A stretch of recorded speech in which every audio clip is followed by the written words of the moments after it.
Telugu television రంగంలో 3 దశాబ్దాలకు పైగా తనదైనటువంటి ముద్ర వేసుకున్నటువంటి రవిప్రకాష్ గారు టీవీ9 వ్యవస్థాపకుడు. ఆయన ఆ తర్వాత టీవీ9 నుంచి బయటికి వెళ్ళిన పరిస్థితి వచ్చిన తర్వాత ఆర్టీవీ పెడుతున్నారు అన్నటువంటిది ప్రచారం జరిగింది. ఆర్టీవీ శాటిలైట్ ఛానల్ అన్నట్టు. అయితే ఇంకా దానికి సంబంధించి రిపబ్లిక్ టీవీ వాళ్ళతో కోర్టు కేసులు అయినటువంటి నేపథ్యంలో శాటిలైట్లోకి ఇంకా రాలేదు. బట్ దానికి కావాల్సినటువంటి నెట్వర్క్ అంతా ప్రిపేర్ చేసి పెట్టుకున్నారు.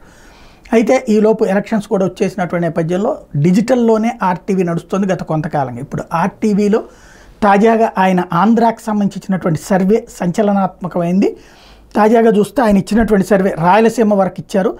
రాయలసీమలో వైఎస్ఆర్ కాంగ్రెస్ పార్టీకి కేవలం 29 స్థానాలు వస్తాయని, తెలుగుదేశం పార్టీకి 22 స్థానాలు వస్తాయని. ఇక్కడ కేవలం అని ఎందుకన్నానంటే మామూలుగా 29 కంటే 22 తక్కువ, కాబట్టి కేవలం 22 అనేది టీడీపీకి అనాలి. కానీ వైసీపీకి ఎందుకు అన్నానంటే అక్కడ రాయలసీమ మొత్తం 52 స్థానాలు.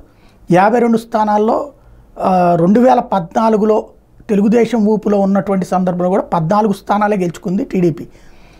మొన్నటిసారి అయితే కేవలం 3 సీట్లు గెలుచుకుంది. హిందూపురం కావచ్చు, అట్లాగే పయ్యావుల కేసు నియోజకవర్గం కావచ్చు, తర్వాత చంద్రబాబు గారు తప్పించి 3 గెలుచుకున్నటువంటి. ఈ దఫా మరింత ఎఫర్ట్ పెట్టున్నది party YSR Congress party. But అక్కడ వైసీపీ ఆశలు గండిపడ్డాయని 29 స్థానాల్లో వైఎస్ఆర్ కాంగ్రెస్ పార్టీ 29కే పరిమితం అవుతుందని, 22 స్థానాల కంటే తెలుగుదేశం ఏకంగా 22 స్థానాలకు ఎగబాకుతుందని, కాంగ్రెస్ పార్టీ 1 స్థానంలో గెలుస్తుందని అంచనా వేస్తున్నారు. మేబీ అది పులివెందులు అనుకుంటాను.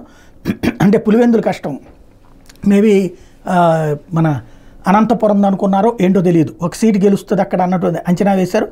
కడప జిల్లాలో 10 స్థానాలకు గాను వైఎస్ఆర్ కాంగ్రెస్ పార్టీ 7కి పరిమితం అవుతుందని, ఈవెన్ 2014లో కూడా జరగలేదు, అది జరుగుతుందని, తెలుగుదేశం పార్టీ 3 స్థానాలు అక్కడ గెలుచుకుంటుందని, కర్నూలులో వైఎస్ఆర్ కాంగ్రెస్ పార్టీ 10 గెలుచుకుంటే తెలుగుదేశం పార్టీ 4 స్థానాలు గెలుచుకుంటుందని అంచనా వేశారు. చిత్తూరు జిల్లాలో వైసీపీ 7, టీడీపీ 7 గెలుచుకుంటాయని, ఈవెన్ ఇంతకుముందు కూడా జరగలేదు ఇది.